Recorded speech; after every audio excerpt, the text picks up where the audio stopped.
So the National Energy Technology Laboratory, or NETL, is a U.S. Department of Energy national laboratory that drives innovation and delivers technological solutions for an environmentally sustainable and prosperous energy future.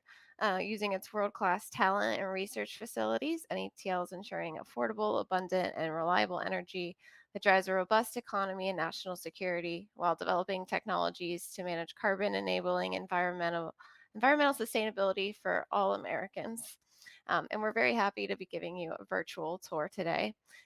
So without further ado, I'm going to pass it over to Angela Goodman, and she's going to tell you a little bit about our SHASTA program. So go ahead and take it away. Okay, thank you so much. Happy to be here. So I'm going to tell you about SHASTA. It's our new program on subsurface hydrogen assessment, storage, and technology acceleration. It's led by 3 national labs. I'm the lead for the National Energy Technology Lab. Nick Huerta is the lead for the Pacific Northwest National Lab. And Josh White is the lead for Lawrence Livermore National Lab. Go to the next slide. So hydrogen is kind of the new hot topic. It's recognized as one of the green energy sources because it can enable zero or near zero emissions. It's a very versatile fuel as well. Right now, you can blend low percentages of hydrogen into existing natural gas networks for energy use.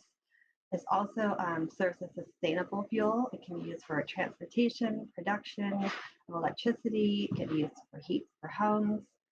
It also can be used to balance interseasonal needs from like winter and summer. One of the things that we're addressing with hydrogen is the need for safe and effective storage of hydrogen. So we need to be able to store hydrogen in the short term so that we can use it for energy needs while we need it and store it while we don't. Next slide.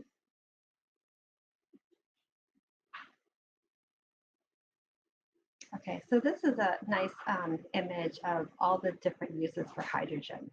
So hydrogen can be used directly for transportation, for synthetic fuels, for upgrading oil or biomass. It also can be converted into ammonia for fertilizer or for metals production or some kind of chemical or industrial process. It can also be used directly for heat. And also hydrogen can be used to generate electricity in the power grid. So it can really cross-cut many existing and emerging markets. Next slide. So the project that I'm telling you about today, SHASTA, is focusing on enabling the broad public acceptance for storage of hydrogen in the subsurface. And we're looking at both hydrogen and natural gas storage. So some of the specific goals of looking at the operational risks associated with hydrogen. What happens if we have some kind of resource loss, such as a leak? What kind of tools or technologies or even best practices might need to be developed to store hydrogen? And then how can we demonstrate this type of storage at the field scale plan or test plan? So next slide, please. Okay, so some of the questions we're looking at. So right now we're looking at storing hydrogen in the subsurface. So if you look at the image on the upper right, is a map of the US, and it shows all the different natural gas storage fields and pipelines that run into those fields. So right now we could blend a small percent of hydrogen into the existing natural gas network and store it in those natural gas reservoirs. If you look at the 3 different maps towards the bottom of the slide, this shows different storage options that are available, such as salt caverns or saline aquifers or depleted oil and gas. And the pie graphs on the far left kind of show the balance of how natural gas is stored today in the US. So 75% of it's stored in depleted hydrocarbons, whereas like 12% is in saline formations and 12% in salt caverns. Next slide, please. Another question we're looking at, so if you're going to inject hydrogen in the subsurface, what happens to the reservoir itself? How are the rocks impacted? What about the fluid? How about when we need to get hydrogen out? What does that energy availability look like? And so we're combining experimental and simulation tools to address those questions. And the next slide. Okay. Also, we're looking at microbial interactions. So there's actually microbes that live in the subsurface, and they can use hydrogen as a fuel also. So they like to take hydrogen and use it as a fuel, and as a byproduct, they can convert hydrogen to methane, they can make it into a sulfur product, some kind of organic acid, iron products. So the last thing we want to do is inject hydrogen in the subsurface and then have the microbes turn it into something else. The microbe interactions are going to be very important in the subsurface. And the next slide. Also, we're going to need wells to inject hydrogen and to withdraw hydrogen. So we need to make sure that the well is made out of material that can withstand hydrogen. We need to understand if there's a leak in the wellbore, what does that look like? Maybe there's existing wells that are already suitable for hydrogen. That's something we need to explore. Or maybe we need to change our well testing or surveillance approach when using hydrogen. Next slide, please. And lastly, we need to consider the social, regulatory, and technoeconomic assumptions or considerations for hydrogen. So we need to make sure the public is aware of subsurface storage of hydrogen and feels comfortable with that, like they do with natural gas storage. We need to make sure there's regulations in place that allow us to use this new technology. And also we need to make sure that the science is there to inform those regulatory decisions. And then finally, we need to be able to provide the right tools and different use case scenarios that would support industry deploying subsurface hydrogen at a national scale across the US. And my last slide, I appreciate your time. All right, yeah. Hi, I'm Christina Lopano, and today I'll be taking you on a whirlwind tour of my research into recovering critical minerals like rare earth elements from coal waste byproducts. Two primary coal byproducts that we've been studying as potential sources for REE are mine drainage, is in the picture in the upper left. This is particularly a problem in Appalachia, and also coal ash. This includes fly ash, bottom ash, ponded waste ash, which is throughout the US. Next slide. Especially with our need to push towards greener energy, we're finding the demand for REEs to produce things like batteries, solar panels, wind turbines, different types of electronics. We all need these rare earth elements in order to do so. Currently, industry is actively staying away from innovation in certain areas because they know they're not be able to domestically source certain materials, or due to the demand and also price volatility is too uncertain. Right now, over 80% of REEs are coming out of China. And so there are challenges involved in that. Next slide. These REEs are difficult to mine and to extract, and in doing so, there can be significant environmental concerns and costs due to the need for the use of concentrated acids and also the problematic waste that may be produced. Next slide. There we go. Yeah, so here in the fossil energy and carbon management at DOE, we've been evaluating our own domestic waste streams from decades of coal use for potential coal waste resources that may be targeted for recovery of rare earth elements. Today, I'm focusing on our work related to ash materials and AMD solids. But it's been estimated there are coal ash reserve of at least 113 million tons a year, but which could yield on the order of 8,900 tons of REEs per year. So this pie chart shows the types of REE typically found in coal ash, And a significant thing to note is that there's little to no uranium or thorium, which can be a problem with many conventional REE ores, and thus the waste produced in mining those ores. So my team's work is done with the purpose to understand how these metals are bound in these waste materials, because they're different than traditional ores, which will allow us to develop more targeted technologies for recovering these metals. Next slide. There we go. This map illustrates some of the main coal ash sources in the US from decades of coal combustion. In fact, roughly 60% of the ash annually is disposed of as waste. So this is on the order of millions of tons of wastes.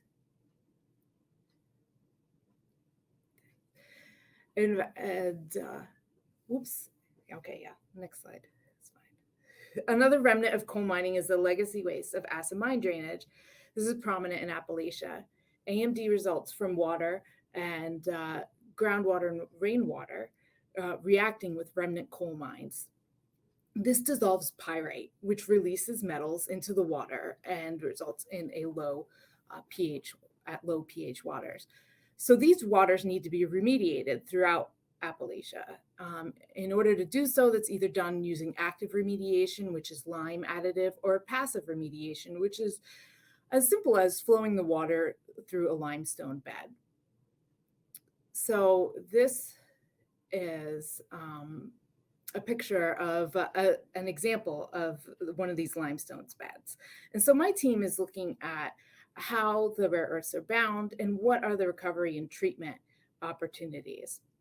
Because as you can see, in addition to being rich in iron, that's what that red color is, manganese, that's the black color, and aluminum, the whitish color you may see in the solids, these also are enriched in rare earths and other critical minerals. Next slide. We've locally collected many of these metal oxides from AMD passive remediation beds, and in using advanced characterization of these solids via synchrotron microprobe and spectroscopy at other fine DOE user facilities you might hear more about later today, we are able to determine that the RE are bound, in this case, with the manganese oxides, which is illustrated in the image in the bottom right. Next slide. I firmly believe that in order to utilize these lower concentration materials as resources for REEs, we have to be smart about it. So my team's work is first to determine how they're bound, then design strategic and selective means for extracting what we need and want with minimal energy and impacts.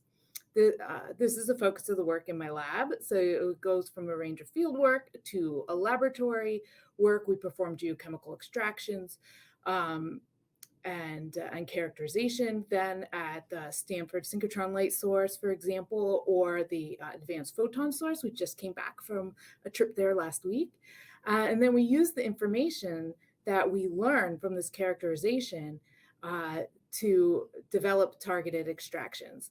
And what I mean by that is that we only dissolve what we want in order to get out what we want. And in this case, produce rare earth oxides in a laboratory setting. Next slide.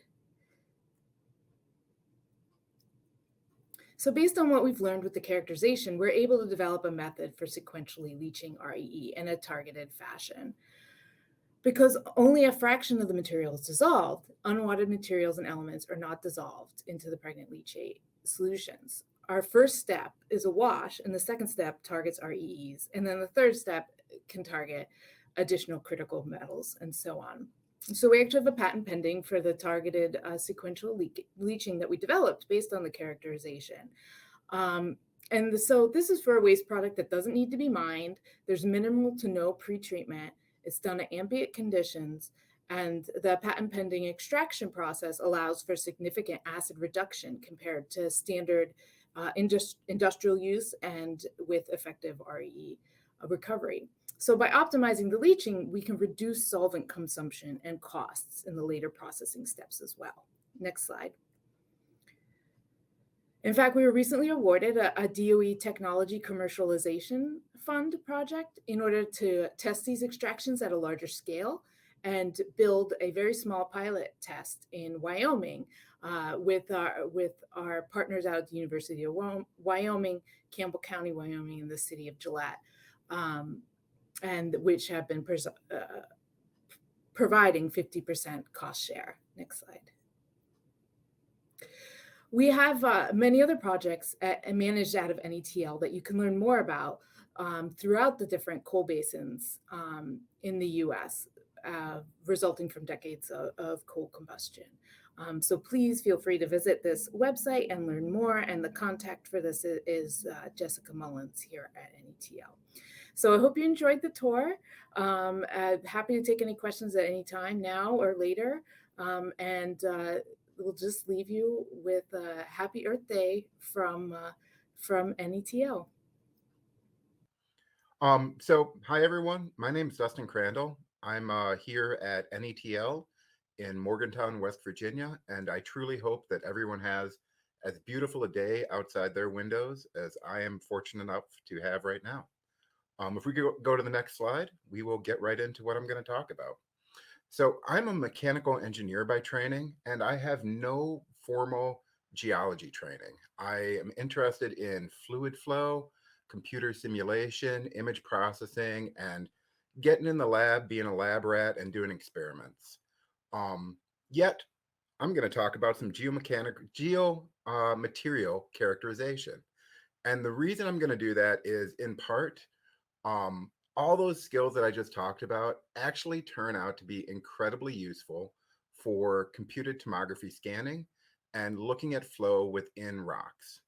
And rocks, would be another name for the most typical geomaterial that we've got. The other reason that I'm able to talk about this today is what's shown on the screen, and that's the great people that we've had in the lab, students visiting us, professors that we've worked with. It's really the people who devote so much time and effort into understanding the things I'm going to talk about that make this possible. But we also get to play with some pretty cool devices and toys, and I'll focus on that for the rest of this. But did want to give a shout out to all the great people who have helped in the lab over the past years and make this possible. If we could go to perfect. So the cool toys. The primary toy that we use in our lab is computer tomographers, or CT scanners, let's call them. Most people are pretty familiar with this type of technology, as these are very common in hospitals. Medical CT scanning is something that folks are very familiar with in terms of, you have a broken bone or you want to see inside the body, you lay down on a bed, you go inside of this device, it takes a whole bunch of x-rays around you, and we can see inside of it. We use this exact same technology with our medical CT scanner to see inside of rocks. And specifically, we want to look at rocks under the conditions that they exist in the subsurface. So that's an elevated temperature and elevated pressure condition for the most part, compared to what we have on the surface. And we've built a whole bunch of apparatus up and around the scanners that we have to do this. In addition to having a medical CT scanner, which can look at something below a millimeter in resolution, we have an industrial CT scanner and a micro CT scanner. And these can actually look at the micron scale to tens of micron scale resolution. Each one of the systems has different benefits and drawbacks, such as time or the size of the sample that you can get in there. But the really cool thing is we can look at different rocks under real conditions that we care about for whatever is going on in the subsurface, and start to develop some relationships from that. So if we go to the next slide. The way that we kind of talk about this is, looking at real rocks under real subsurface conditions. And the thing that I'm going to talk about today, it being Earth Day, is geologic carbon dioxide storage. So that is the capturing of CO2 from point sources, or as it starts to develop, direct air capture, putting it into a wellbore and pumping it under the ground, keeping it out of the atmosphere so we do not continue to have the anthropogenic forcing of the climate that we have experienced. We've looked at this in various scales and in various fashions, using the small scale micro CT scanning and the larger scale medical CT scanning. And I'm going to go through and talk about 3 different examples of that. Go to the next slide. Those 3 samples are using the micro CT scanner to actually look at how CO2 exists inside of a rock itself, how it gets trapped in the nooks and crannies of the rock. In addition, we've actually looked at how CO2 moves through a rock. And from there, we can develop mathematical relationships, typically called relative permeability curves, to develop ways to scale what we see in the laboratory up to something that's relevant for the field scale. So we can take what we're learning and have use there. And then the final thing I'm going to talk about is actually getting hundreds of feet of rock in from various locations, characterizing those non-destructively, and making that data publicly available for people to look at. So here's an example using the micro CT scanner to actually look at how CO2 is trapped inside of rocks under subsurface conditions. We've got a whole bunch of pictures here, a lot of really cool stuff, got some publications on the bottom where we've done this. The long and the short is sandstone as a reservoir rock has, large grains of sand that are glued together in various forms and fashions. And the nooks, the crannies, the crevices, the openings in between those grains of sand provide space for fluids to exist. If we inject CO2 into the subsurface and we want it to stay there, we need to know how it is staying inside of the structures. And with micro CT scanning, we can actually utilize the imaging to see how CO2 gets trapped there and understand how much of that space is actually filled up. Some of the work we've done is looking at variations in composition and structure and how that efficiency actually changes. Done comparisons, traditional methods, et cetera, and so forth. It's really cool and it's very informative to understand what's going on in the subsurface. If we could go to the next slide. So once that's in the surface, we also have to understand how it's going to be able to move through the surface.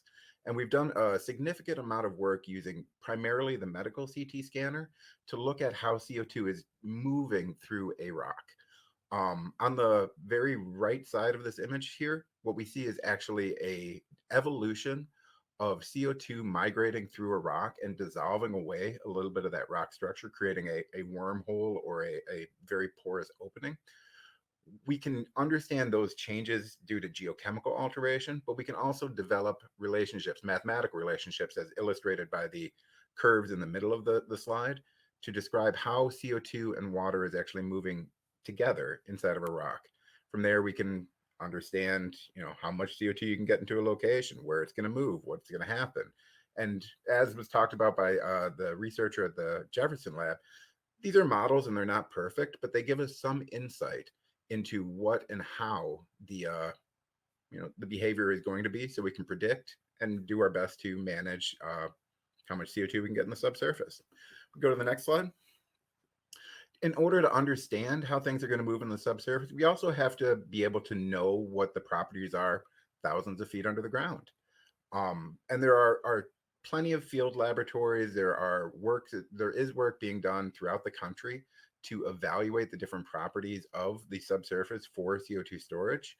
Our very small part in that overall role tends to be doing non-destructive CT scanning plus high resolution core logging of formations of interest and making that data publicly available for people to come back in, understand what's going on, and design large-scale field projects such as the carbon safe projects that the NETL DOE is currently funding.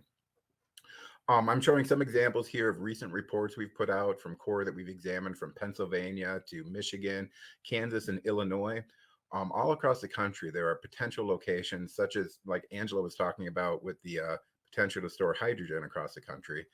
Potential reservoirs, locations where we can actually inject large amounts of CO2 and make sure it doesn't get into the atmosphere. There's a website there, tons of data available if anyone is interested to breeze through those, look at them. And if we go to the last slide, I will go ahead and wrap up my component here. Thank you very much for the attention.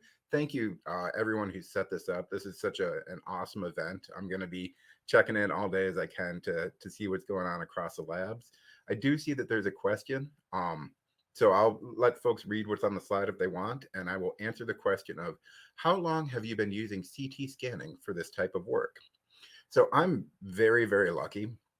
I finished my PhD up around 2007, and in 2006, NETL got their first CT scanner at NETL operating and functioning.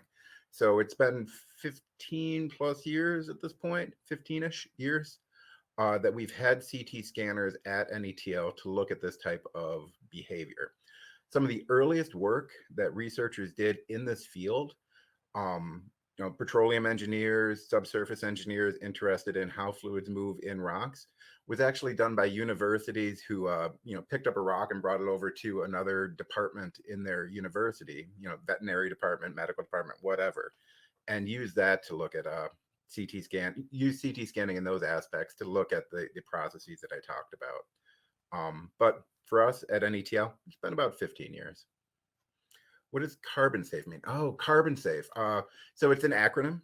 Carbon safe is a program funded by the DOE to evaluate the potential for geologic carbon dioxide storage across the United States in various realms.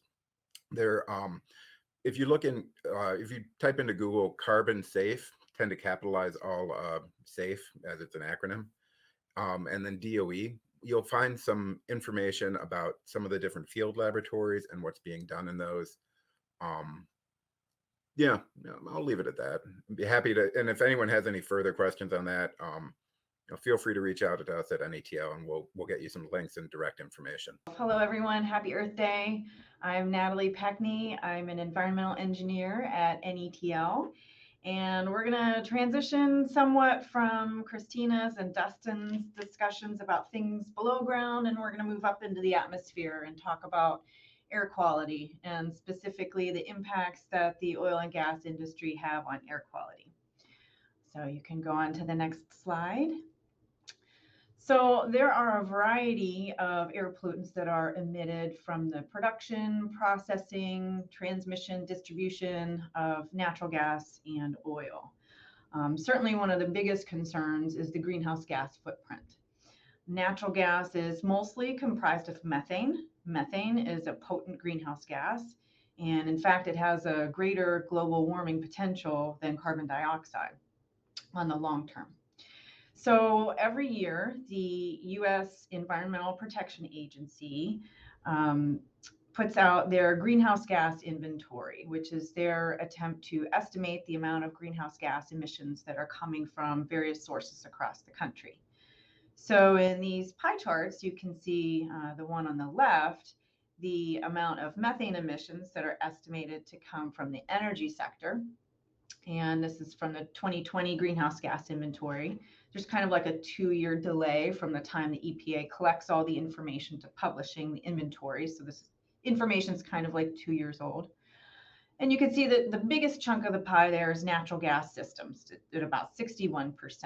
And then if you look at the pie chart on the right, you can see that natural gas systems chunk of the pie further broken down into specific processes or parts of the natural gas system, like the production, the processing, transmission, storage, distribution, etc.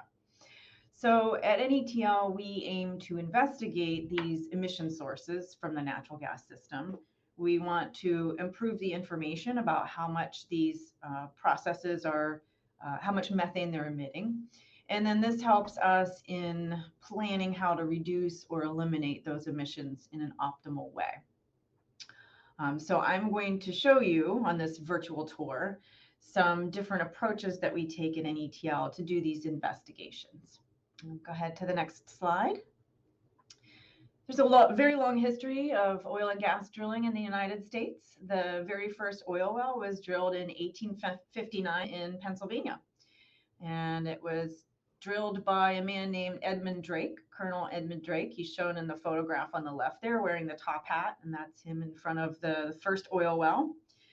And so in the, 150 or so years since, this industry has grown. So it started out looking like a boom industry where you'd see landscapes like the photograph on the right there, where there's just a proliferation of oil derricks reaching into the sky.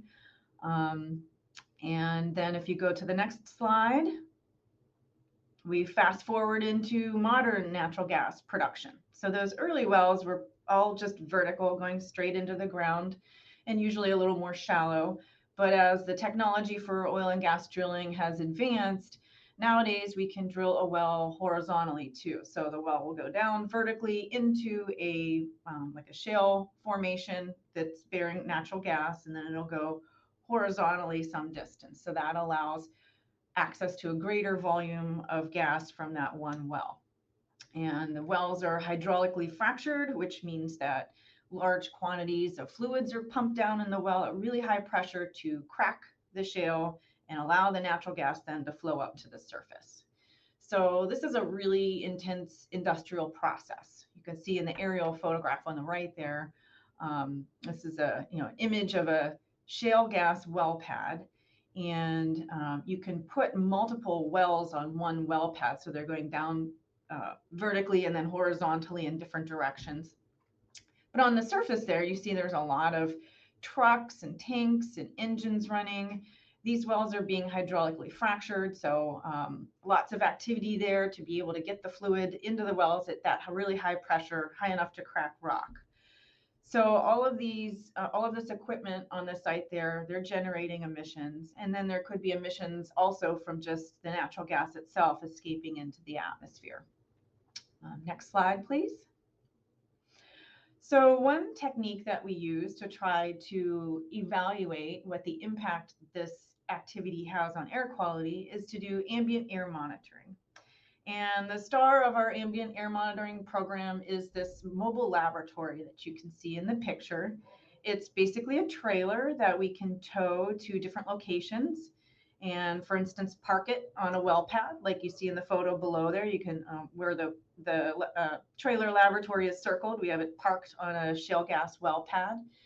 And then inside the laboratory, inside the trailer, there are a variety of analytical instruments that collect air samples from outside, draw them into the instruments, and tell us the concentrations of various pollutants like methane, carbon dioxide, particulate matter, volatile organic compounds, oxides of nitrogen. And then we also have a meteorological station on it. That's the tallest thing on the top of the laboratory there that's measuring wind speed and wind direction, temperature, etc. And all of the information collected from these instruments together help us do an evaluation of how much is being emitted from the well pad of these different pollutants and what kind of impact that has on the air quality. And you see there's a satellite dish on the front of the lab. So that lets us park the trailer, start all the instruments running. They're continuously collecting data, and then we can remotely access the computers in the laboratory via the satellite link. So we can keep an eye on what the data look like. We can troubleshoot the instruments, calibrate, etc. So we've used this laboratory at a variety of sites, about 10 different shale gas well pads in the Marcellus shale region, which has mostly been in Pennsylvania and West Virginia and even Maryland. And so then you can see on the image on the right there, that's an example of the one consideration when we use the laboratory. So we try to park it in the downwind spot so that all of the emissions coming from the activities on the well pad are pretty much blowing in the direction of the trailer so that we're analyzing emissions from the well pad. So that image there is showing what we call a windrows, where the most frequent wind direction is coming from the well pad to the central dot there, which is where our laboratory was parked.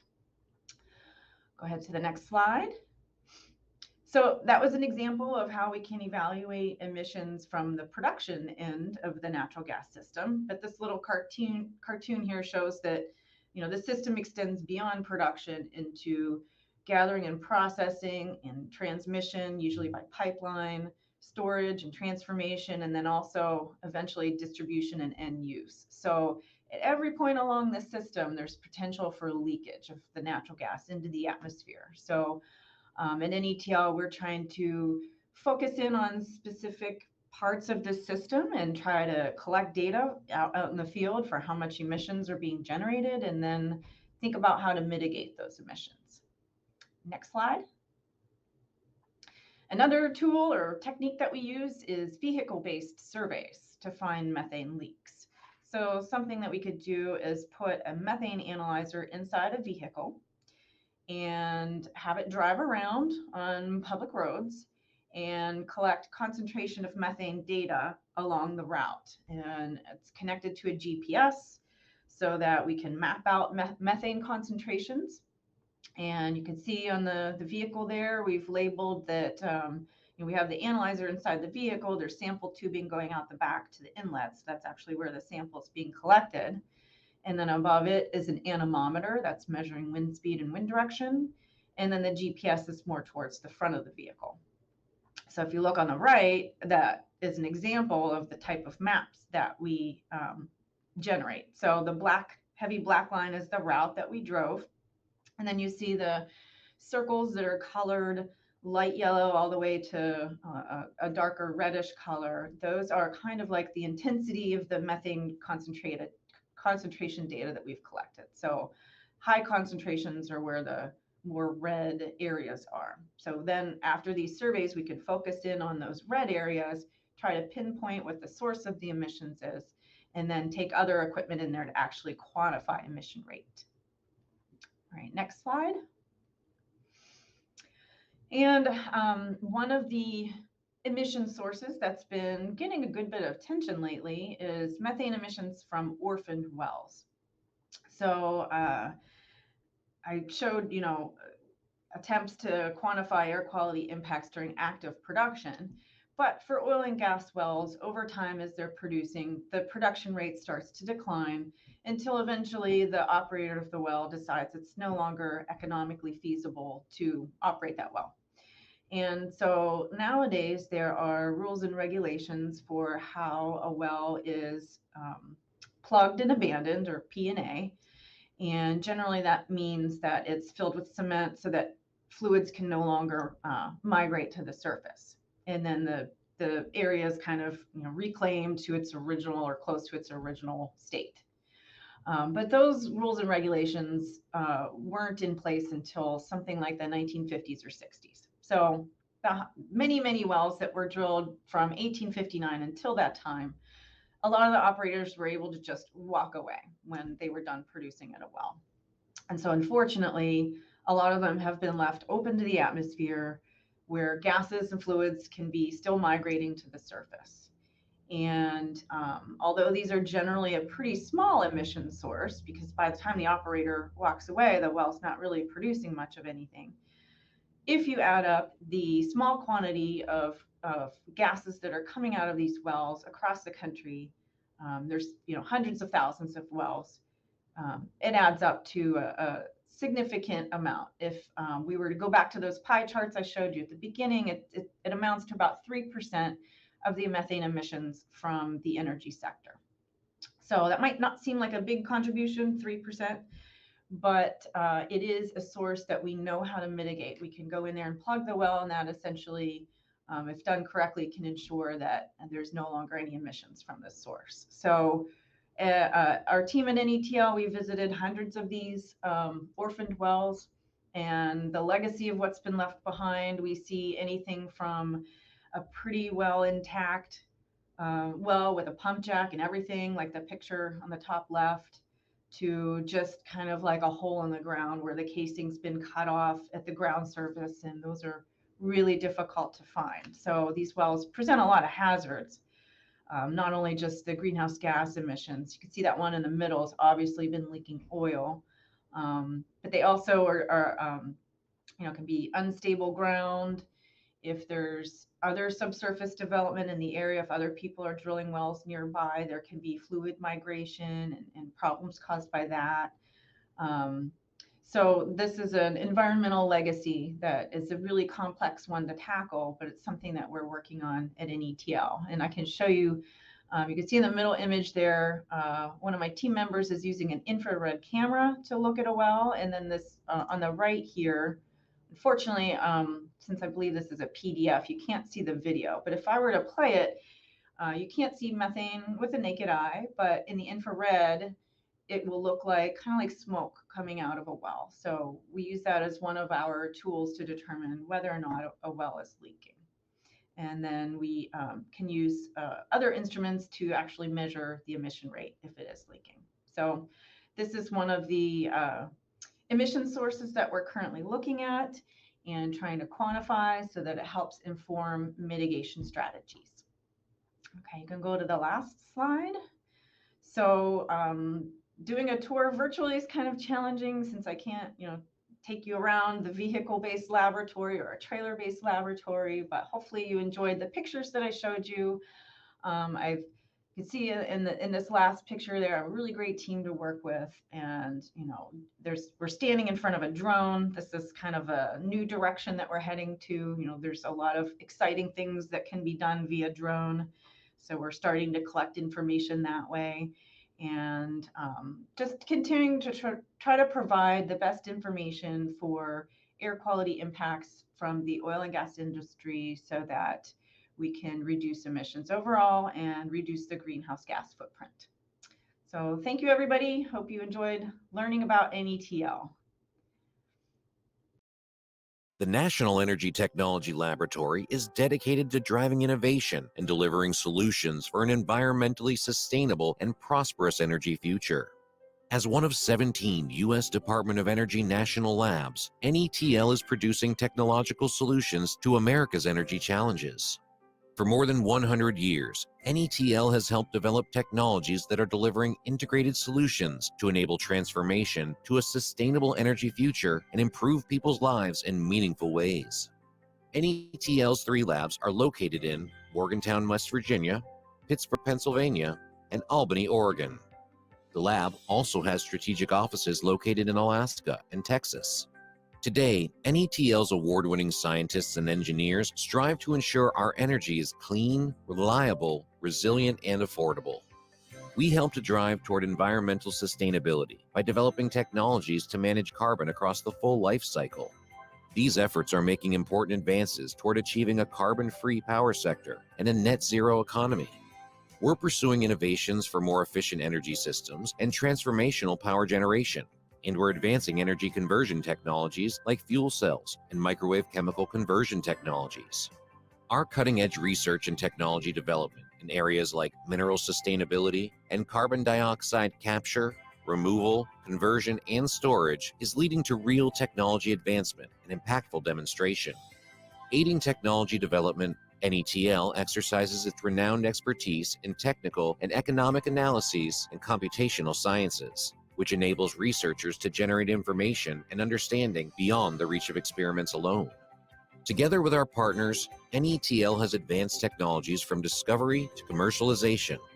One example is GE Power's largest gas turbine, achieved through advances in combustion and additive manufacturing as part of NETL's hydrogen turbine program. Other examples include progress in the design and fabrication of highly efficient, low-emission, solid oxide fuel cell prototype power systems, and the NETL-supported Petronova project, which demonstrated how carbon capture, utilization, and storage technologies can economically support the flexibility and sustainability of fossil fuels at commercial scale. These are just a few examples of NETL's diverse collaborations and broad portfolio of technology research and development projects. The lab's annual budget is more than $1 billion, and its research investment includes more than 1,000 research activities nationwide and more than 600 partnerships with industry, academia, state and local government, and non-governmental organizations. These activities help ensure affordable, abundant, and reliable energy that drives a robust economy and national security while enabling environmental sustainability for all Americans.